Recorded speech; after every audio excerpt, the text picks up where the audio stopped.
apostasia muito grande. A apostasia é o abandono da fé. E quando nós olhamos ali a palavra em 2 Tessalonicenses, capítulo de número 2, versículo de 1 a 6, vai nos falar que os dois sinais que antecedem a volta de Jesus é a apostasia e a ascensão do anticristo.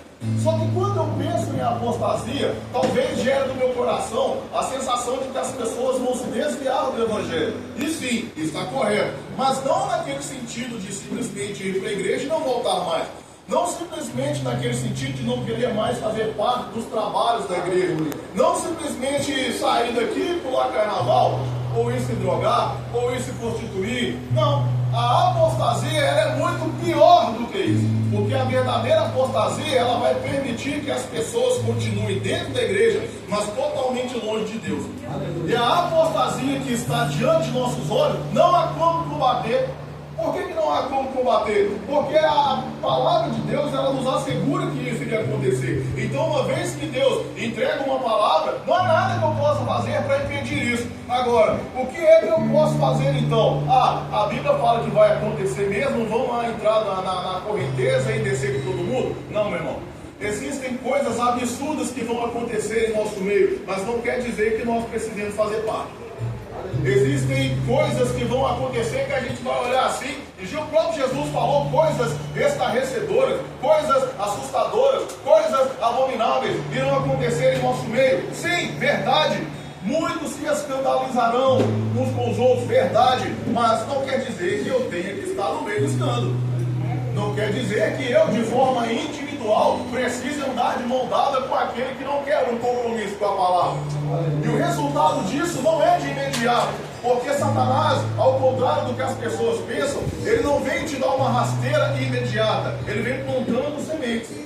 Ele vem gradativamente trabalhando na nossa mente, ele vem gradativamente trabalhando na família, ele vem gradativamente trabalhando na mídia, ele vem gradativamente trabalhando na cultura. E quando nós nos damos ali por si, nós já estamos envolvidos completamente ali no pecado, na frieza espiritual, no questionamento indevido. Porque hoje as pessoas não nos questionam no intuito de aprender e crescer na palavra, elas questionam querendo vencer no debate.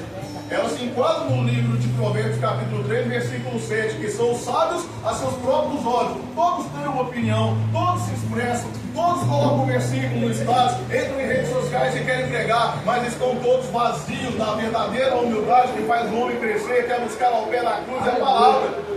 Eu quero falar desse evangelho esquecido. Mas que evangelho então esquecido? Porque eu até então tenho falado do atual. Eu quero falar daquele evangelho onde existem pessoas que talvez não sabem dominar o português, não sabem ali dominar a língua portuguesa com pontuação, com bom oratório, vernacular abrangente, mas são pessoas que tinham temor.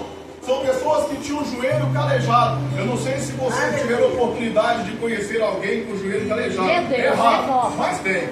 Eu conheci um que morreu ano passado, pastor Orestes, idoso, nem sabia ler, mas o joelho era calejado, de tanto orar na presença de Deus. Eu não estou falando de 30 anos atrás, não, ele morreu ano passado com o joelho calejado de orar. Por quê? Porque ele entendia que ele não era desse mundo. Ele entendia que ele estava nesse mundo, mas ele estava indo para uma pátria muito melhor. Aleluia. Ele estava indo para um lugar onde não haveria dor, onde não haveria pranto, onde não haveria influência de demônio, onde não haveria pecado, onde não haveria nada que esse dinheiro desse mundo pudesse. Glória a Jesus. Pessoas, a Bíblia fala no livro de Hebreus, ali na galeria dos heróis da fé, dos quais esse mundo não era digno. Meu irmão, nós precisamos mudar a nossa mentalidade se nós queremos entrar no céu. A igreja do Senhor Jesus, ela tem que entrar em Romanos 12, que diz assim, ó, transformai-vos pela renovação do vosso entendimento, para que experimenteis qual seja a boa, perfeita e agradável vontade de Deus. Eu estou na igreja há tantos anos, eu vou ver Deus operar na minha vida. Transforma a sua mente. Transforma a sua mente. O evangelho que nós aprendemos é o evangelho da barganha. Eu vou fazer uma campanha e Deus vai me honrar. Eu vou chegar ali na igreja 7 quarta-feira para Deus abrir a porta. Eu vou chegar e vou orar de madrugada porque eu quero a restauração do meu casamento. Deus vai restaurar como? Abrir porta como? Se a minha mente não mudar, que eu tenho que ser humilde, que eu tenho que ser submisso, que eu tenho que me capacitar, que eu tenho que ficar aos pés da cruz. A minha mente precisa mudar. E esse evangelho tem que ser absorvido, esse evangelho que está sendo esquecido gradativamente nos nossos altares, nas mensagens pregadas, gradativamente no coração da igreja, gradativamente no coração das pessoas na terra. As pessoas amam uma performance. Se é verdadeiro ou espiritual, mero detalhe. Você quer ver o povo ficar doido? É só o pregador chegar aqui. Deus está me revelando, Deus está me mostrando. E olha, o anjo vai cair. O povo pula, sapateia. Só que quando sai daqui, os sites que eram visitados antes do culto continuam sendo visitados. O nariz em pé, aquela arrogância não sai, continua. Então o que isso aqui veio a ser? Uma performance. Performance não salva. Performance não liberta. Performance não agrega em absolutamente nada. O que agrega é talvez uma pessoa seja simples, mas prega a verdade. Uma pessoa talvez não tenha uma performance, mas ela sabe dobrar o joelho e não buscar mensagem de internet, buscar os pés da cruz que Deus revela.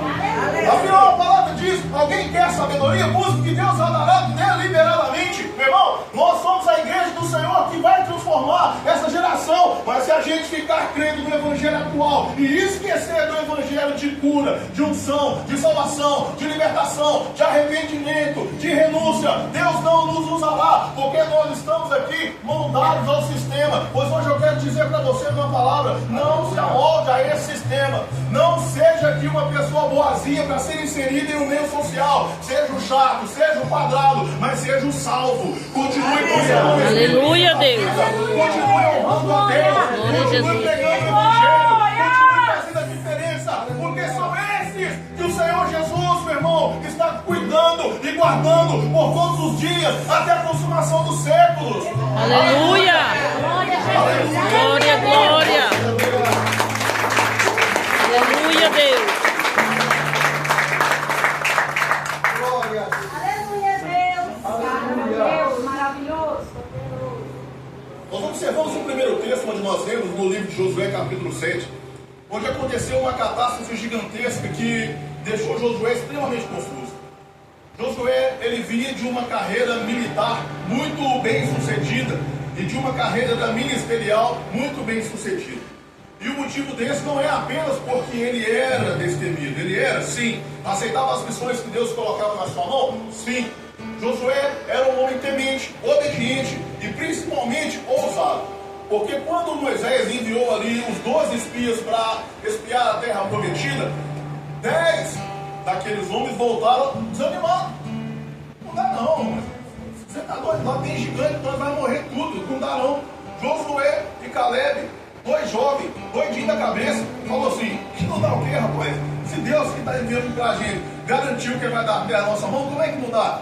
10 homens, soldados, fortes, treinados, voltaram desanimados. Não dá, não dá. Josué e Caleb falaram assim: claro que dá, nosso Deus está com a gente. E ele foi tão fiel a Deus e ao seu ministério que ele foi o sucessor de Moisés. E nessa empreitada de liderar o povo de Israel até a terra prometida, ele vinha seguindo de sucesso gigantesco, como principalmente a queda da cidade de Jericó, onde através de uma direção de Deus, ele guiou os sacerdotes, os soldados e todos os hebreus ali à frente de batalha, e fez com que aquela cidade viesse abaixo em um ato poderoso, onde derrubou aqueles muros que eram gigantescos, intransponíveis literalmente para qualquer ser humano mortal. Ele colocou tudo abaixo, por quê? Porque seguiu uma direção de Deus. E agora ele passa para o seu próximo adversário, que era, entre aspas, muito mais fraco e inferior. Ele chega à cidade de Ai e manda alguns espias: vai lá e vê como é que está aqui a situação lá. Os espias voltam tranquilo. Acabaram de destruir as grandes muralhas de Jericó. Acabaram de destruir a imponente cidade de Jericó. Acabaram de colocar tudo abaixo ali em nome do Senhor. Então ele voltou e falou: ah, José, fica fatigando o povo tudo por causa daquela cidade. Não, ali é pequeno. Manda uns 2, 3 mil homens ali, tá tranquilo. Manda, imagina o tamanho dessas batalhas: 2, 3 mil homens arrancando a cabeça do outro na espada. Mas enfim, aquele servo fala assim: manda poucos homens ali, que ali não dá nada não, aquilo ali não dá nem para começo. Então ele, seguro, confiante em Deus, porque Deus havia entregado nas mãos de Josué todos ali os inimigos que prometeram entregar. Vai lá então, sobe por 2, 3 mil homens. Só que quando eles subiram, os soldados de Ais, que eram consideravelmente mais fracos do que os de Jericó, mataram 36, de tal forma que eles tiveram que sair correndo e voltaram humilhados até a presença de Josué. E Josué rasga essa roupa, fica ali rasgar suas vestes, era um sinal de humilhação, de vitupério, ou blasfemo, viu, irmãos? Então, rasga as suas vestes ali e diz assim: Senhor, o que eu vou falar para esse povo? O Senhor tirou nós do Egito para morrer na mão desse inimigo aqui. O que as nações vizinhas vão falar do seu nome? Agora os inimigos vão nos cercar aqui e vai acabar com a gente, arrancar a gente do mapa. O seu nome será esquecido para sempre. O povo está morrendo. E ora, e coloca a cinza na cabeça, e se humilha, e passa toda uma tarde ali buscando o Senhor, até que Deus olha para ele assim: o que você está fazendo aí, rapaz? O seu rosto em terra, levanta. Senhor, o pau está quebrando aqui para o nosso lado, Senhor, como é que nós vamos fazer? Vocês estão desta forma porque existe pecado no meio do arraial. O quê? Como assim? Existe uma pessoa que lá do anátema, porque Deus mandou que ele destruísse a cidade de Jericó e não pegasse absolutamente nada, matasse tudo, queimasse tudo e não guardasse nada. Mas um certo zoiudo foi lá e pegou uma bela capa babilônica, pegou ali algumas peças de prata, de ouro, e escondeu debaixo da sua tenda. Então, aquilo indignou o Senhor e ele começou a entregar o povo na mão dos seus inimigos. Eu quero abrir um parênteses aqui para pregar, irmãos, que tem muita gente que está dentro da igreja, talvez me ouvindo aqui agora, e fala assim: ó, eu faço isso aqui mesmo, só que eu não prejudico ninguém, não prejudico só eu. Meu Deus. Cai por terra a sua narrativa agora, porque por causa do pecado de um homem, 36 homens, outros morreram. Você tem nada a ver com o que ele fez. O povo foi na fé de Deus. Deus estava entregando a cidade de Ai na mão deles. Vão lá, vão acabar com eles, tomar o que é nosso. Morreram, de graça, sem saber o motivo. Então Deus vai e fala assim: não, você vai separar tribo por tribo, casa por casa, família por família, eu vou te entregar o homem. E quando Josué faz, segundo a orientação de Deus, a sorte ou a falta de sorte cai sobre a casa dos Zabidim. Dentro da casa dos Zabidim cai por aqui. Vai, dá glória a Deus, confesse, rapaz. Deus já me revelou, você vai falar que não sei. Realmente eu fiquei com o Senhor e peguei do anátema. Anátema é maldito, viu? E quando aquele homem confessa, Deus orienta que ele fosse apedrejado e morto. Não precisa, irmãos, da gente morrer para que Deus venha dar vitória na nossa família. Não precisa eu ter que ficar desempregado para Deus usar pessoas para nos ajudar, para eu passar a ficar humilde e confiar em Deus. Não precisa, irmão, de eu sofrer. Não precisa de eu sofrer, irmãos, para que Deus venha me ensinar coisas. Aprende com a palavra. Aprende com o testemunho de outras pessoas. Acã aqui ele aprendeu de uma forma, mas já não tinha mais tempo, ele morreu, ele perdeu a sua vida e gerou um grande temor em toda Israel, todo o povo. O que acontece? No outro dia, eles criaram uma emboscada para eles irem apedrejar e destruir a cidade de Ai. Deus era o general ali, o Senhor Sebaot, significa general dos exércitos, Senhor dos exércitos. Ele chega para Josué e fala assim: Josué, você vai com uma turma até a frente da cidade de Ai e vai enviar outra turma por trás da cidade de Ai. E as pessoas que estiverem atrás da cidade de Ai, eles vão entrar dentro da cidade quando você chegar adiante e chamar o povo para a briga, porque o povo já colocou vocês para correrem uma vez. Então quando vocês chegarem diante da cidade, eles vão achar que está fácil e vai para cima de você de novo. Então quando eles chegam diante da cidade de Ai, os que estavam na parte de trás tinham criado inúmeras emboscadas. O povo saiu para a batalha, o povo saiu para o combate. E quando ele sai, a Bíblia vai nos dizer, aqui no livro de Josué, capítulo de número 7, verso 20, se não me falha a memória, que não ficou nenhum homem de todos da cidade de Ai. Louvado seja o nome do Senhor. Irmãos, presta atenção. Quando saiu todos os homens, não é Josué, é 8:17. Josué 8:16. Não ficou nenhum homem dentro da cidade de Ai. O que aconteceu? Os hebreus simplesmente entraram, tacaram fogo na cidade e mataram todos. 12 mil pessoas morreram naquele dia. Agora eu quero abrir outro parêntese aqui na mensagem para pregar nesse culto da família e dizer que quando nós saímos da posição da qual Deus nos colocou, a nossa família perece. Meu Deus. Quando eu, paizão, cheio de testosterona, bravo, provedorzão, eu saio do meu lugar de pai, meu filho perece. E o meu filho não vai perecer hoje, não. Se você não for meu pai presente hoje, seu filho vai chorar para dormir, amanhã ele não vai acordar com depressão, amanhã não vai dar problema na escola, mas daqui 5, 10 anos, talvez ele venha a ser um adulto frustrado e não saiba dar um abraço no próprio filho e falar que ama. Por quê? Porque o paizão provedor fortão de hoje não sabe ter uma conversa, não sabe defender a família. Então nós, pais, maridos, nós precisamos ser exemplo.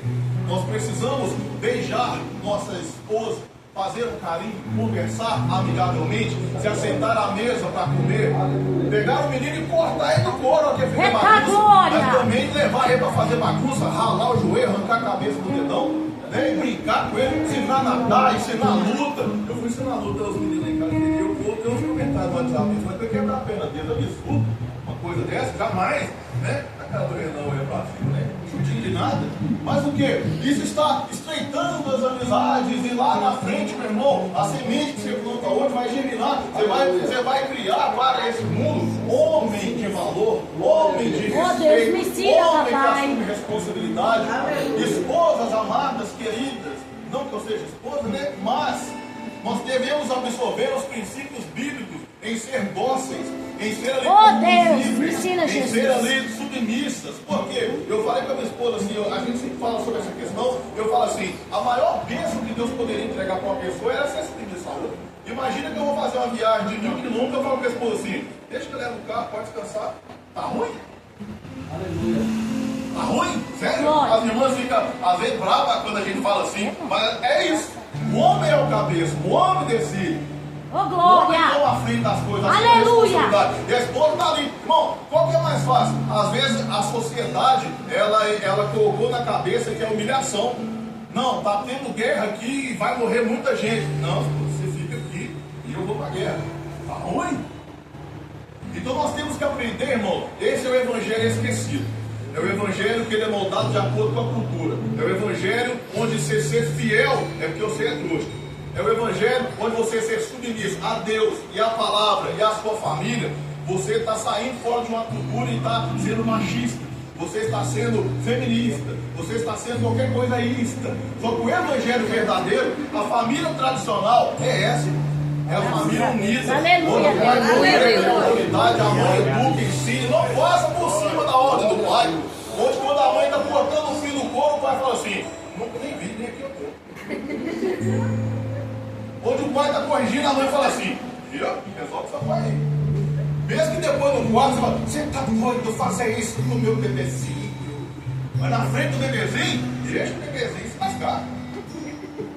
Isso, irmão, é respeitar a autoridade. Eu estou abrindo esse parênteses aqui dentro da mensagem para pregar, porque hoje é muita família. E a Bíblia diz que quando aqueles homens de Ai abandonaram a cidade, todos morreram. Você quer seu filho na droga no futuro? Você quer seu filho no homossexualismo? Você quer seu filho, sei lá, qualquer coisa, tem tanta coisa aí no mundo hoje para tragar o nosso jovem, porque hoje eu, né, falando por mim, hoje já estou numa meia idade que eu tenho capacidade de entender o que é certo e o que é errado, mas há 20 anos atrás eu não tinha não. Embora há 20 anos atrás eu já estava pregando o evangelho, mas eu não tinha a maturidade que eu tenho hoje. O jovem, então, adolescente, ele não tem essa ideia do que é certo, do que é errado, da consequência que vai ter lá na frente. Então nós temos que ensinar desde pequeno, mas fecha agora o parênteses e volta para a mensagem onde nós estamos.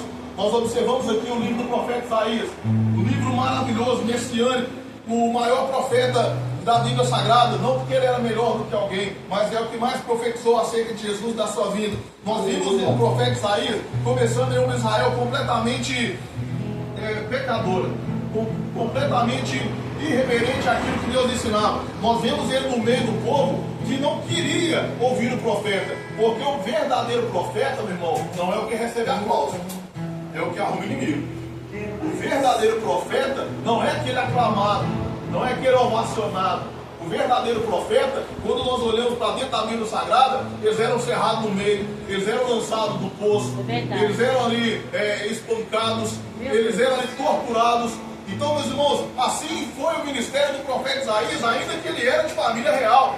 Por quê? Porque ele chegava e entregava a profecia e falou assim, ó, Deus vai enviar vocês vão ser cativos, vocês vão sofrer, vocês vão perecer, mas a mão do Senhor não está encolhida. Meu Deus. Aleluia, Deus. O ouvido dele não está com. Oh, glória a Jesus. Aleluia. Se você clamar, se arrepender, Exaltado seja o teu nome, Jesus. Deus vai se manifestar na sua vida, na sua casa, no seu trabalho, no seu meio social. Deus usará você. Para mim a proposta é boa. Abro mão do meu pecado que só me traz problema. O meu pecado só me traz remorso, só me traz arrependimento, só me traz frustração. O meu pecado só me traz imundícia. Abre portas para que demônios venham entrar na minha vida e destruir minha vida. Eu abro mão do meu pecado, abro mão desse mundo para receber o Espírito Santo de Deus. Para mim, a troca não é perfeita. Aleluia. Isaías chega e fala assim, ó, a mão do Senhor você é estendida. Mas o verso 2 que fala, o vosso pecado é que faz separação entre você e o vosso Deus. Então, meu irmão, eu quero perguntar para você uma coisa aqui nessa noite. Vale a pena ficar com o seu pecadinho de estimação?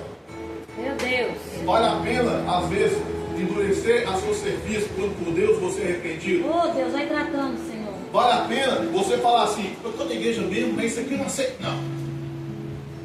Eu recomendo que você está na igreja que não está seguindo o propósito, sai fora, vai para outra. Agora, está numa igreja que é séria, ouça. Permita-se ser pastoreado.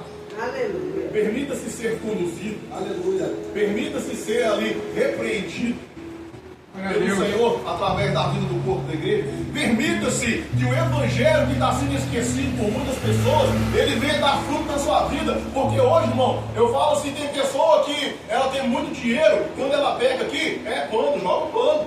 A pessoa quando tem dinheiro, vai pro pano, meu filho. E é assim, irmão, isso aqui não é jargão não, é assim que acontece. Igreja grande, o pastor comete qualquer pecado, mas é um pastorzão que tem dinheiro, muda de região, pronto. Começa a ministrar de novo na outra igreja e vida que segue. O irmão tem o dízimo lá em cima, faz de tudo e acontece dentro da igreja. Pô, irmão, faz não, fica por isso mesmo. O irmãozinho que não tem nada de a oferecer, pronto, irmão. Esse é o evangelho atual. O evangelho esquecido, dinheiro nenhum nesse mundo como você. Dinheiro nenhum nesse mundo como a salvação. Status, glória, fama, poder, não emociona a Deus. Você acha que Deus está preocupado? Você acha que Deus está preocupado aqui se A, B, condição financeira, posição social, é branco, é preto, é alto, é baixo, é gordo, é magro, é velho, é novo? Deus, meu irmão, Ele está à procura, a Bíblia fala, dos seus verdadeiros adoradores. E os verdadeiros adoradores, meu irmão, não é esse que chora apenas em um culto, mas papai, é verdade, fora da igreja. Um verdadeiro adorador, meu irmão, não é esse que está aqui com a Bíblia na mão, lendo comigo aqui no momento da leitura, mas chega em casa, dobra, coloca na estante, só pega no do culto. O verdadeiro adorador, meu irmão, não é esse que está aqui na igreja preocupado do culto de missão, mas lá fora não fala de Jesus nem do seu vizinho. O verdadeiro adorador, meu irmão, não é esse que sai do culto rouco de tanta glória, cantar, chorar, e em casa não dobra o joelho para orar nem 10 minutos. Meu Deus! O verdadeiro evangelho é aquele que te transforma e te aproxima de Deus, meu irmão. O verdadeiro evangelho é aquele que vai fazer você orar pelas madrugadas, ter prazer em estar na presença de Deus, ter prazer em ter um novo Espírito na vida, ter alegria da salvação no seu coração. O verdadeiro evangelho, meu irmão, é aquele que vai deixar você ser covarde, medroso, e vai fazer de você um homem, uma mulher ousado de valor. Aleluia, Deus. E pôr as mãos, e curar de enfermo, expulsar demônio, ajudar a pessoa. Porque, meu irmão, tem um mundo aí fora sofrendo e você não quer fazer nada. Tem um monte de gente que seu braço.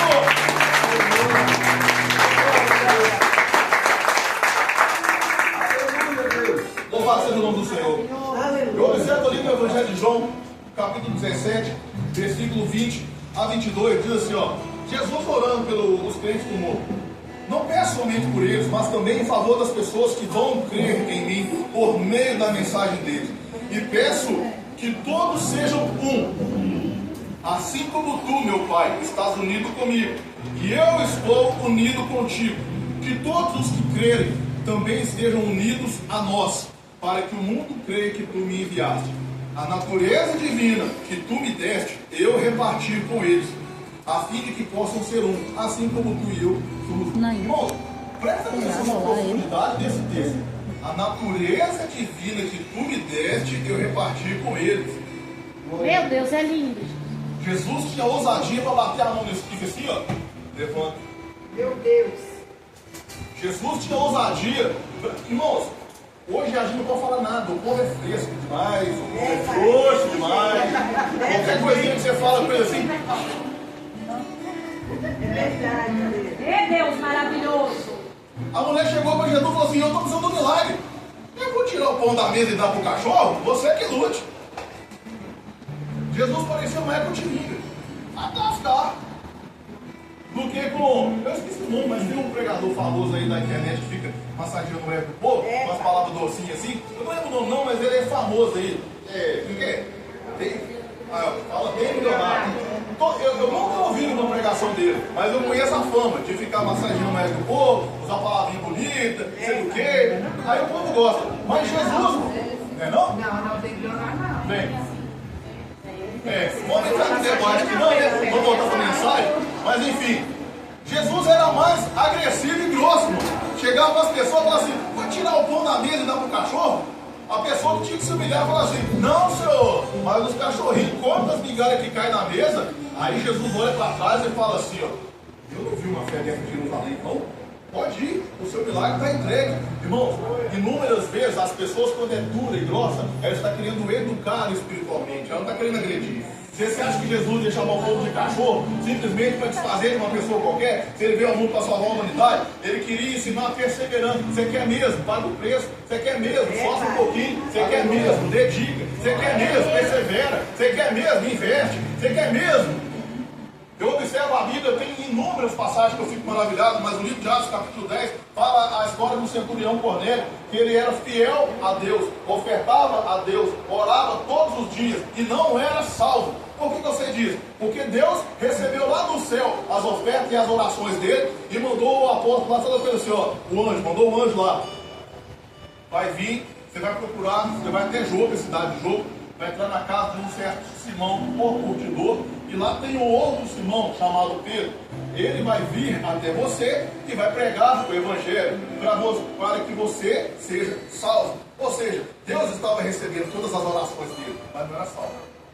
Então, se você está na igreja todo dia, não quer dizer que você é salvo. Se você fala a paz do Senhor para todas as pessoas, não quer dizer que você é salvo. Se você tem roupa de crente, anda igualzinho crente, qualquer coisa você fala, está repreendido em nome de Jesus, não quer dizer que você é salvo. Você é salvo quando você anda de acordo com a palavra. A irmã leu aqui, ó.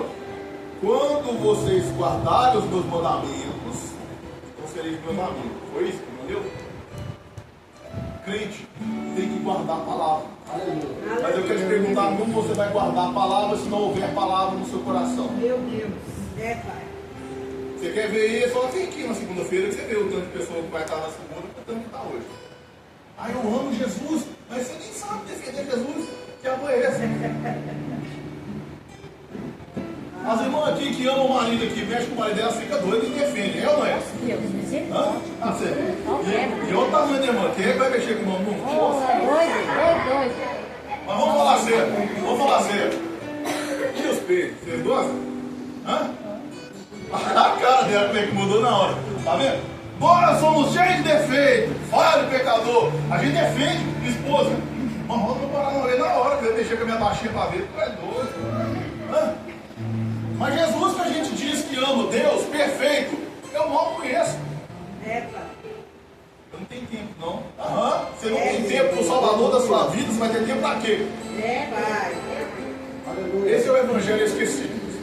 O Evangelho que não tem sido pregado. Mas é o Evangelho que transforma. É o Evangelho que liberta. E esse é o Evangelho que dá a oportunidade, a ousadia de um homem falho, pecador, cheio de marcas, cicatrizes da vida, pequeno como eu, bater a mão no peito e falar assim, ó, a igreja vai se colocar de pé, nós vamos orar e o Espírito Santo vai inundar esse lugar. Meu Deus. É esse Evangelho.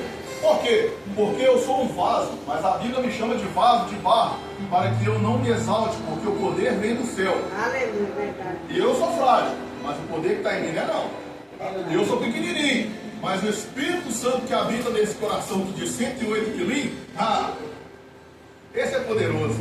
Aleluia. Esse Glória a Evangelho Deus. esquecido, irmãos, ele transforma vidas. Meu Deus. Eu quero que você entenda que existe uma interação com o próprio Deus e a sua igreja, entre o próprio Deus e a sua igreja, que está sendo esquecida. Hoje nós vivemos na época do e-commerce, que a gente quer comprar tudo pirata mais barato.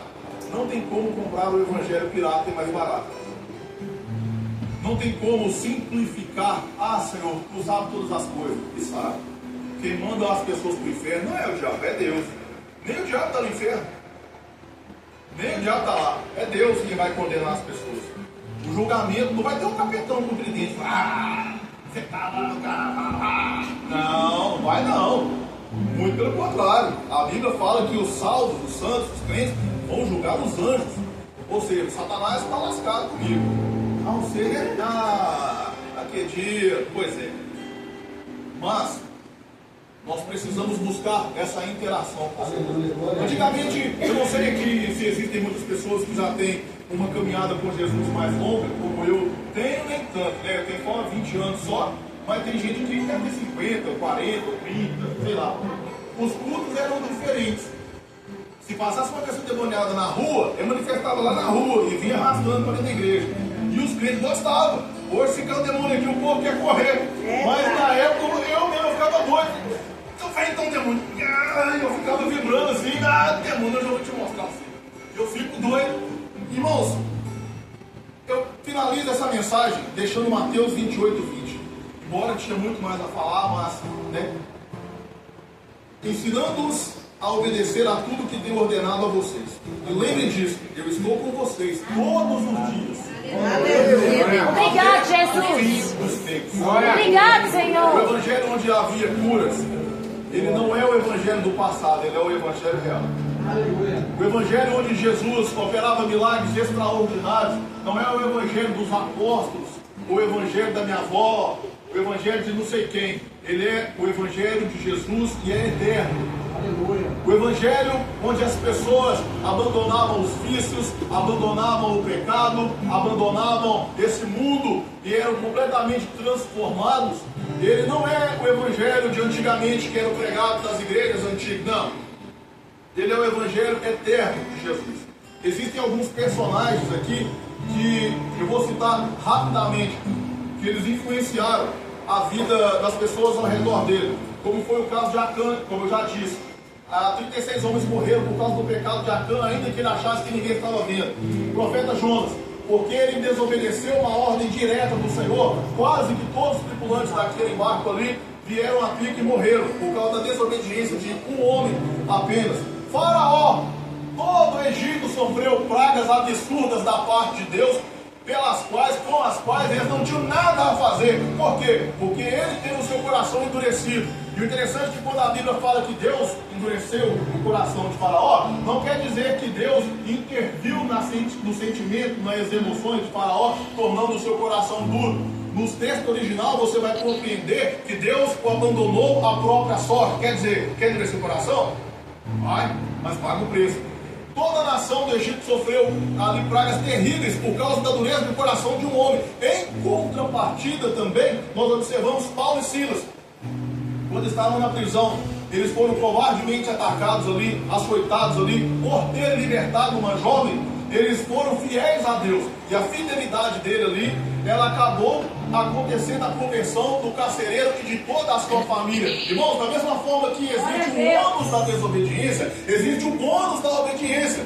Sempre o Senhor irá nos retribuir de acordo com o nosso posicionamento. E nós observamos ali também inúmeras outras pessoas, como Barnabé. Barnabé, quando ele defendeu Saulo chegando na igreja de Jerusalém, o povo estava correndo dele. Não, ele teve encontro com Jesus, não esquenta a cabeça não. E Paulo começa a pregar ali, e inúmeras pessoas foram edificadas. Então, meus irmãos, nós observamos aqui que Esther, ao aceitar a missão de salvar seu povo, ela estava com medo. Se eu chegar diante do rei ali, eu posso morrer. Mas ela falou assim: se eu morrer, eu vou morrer.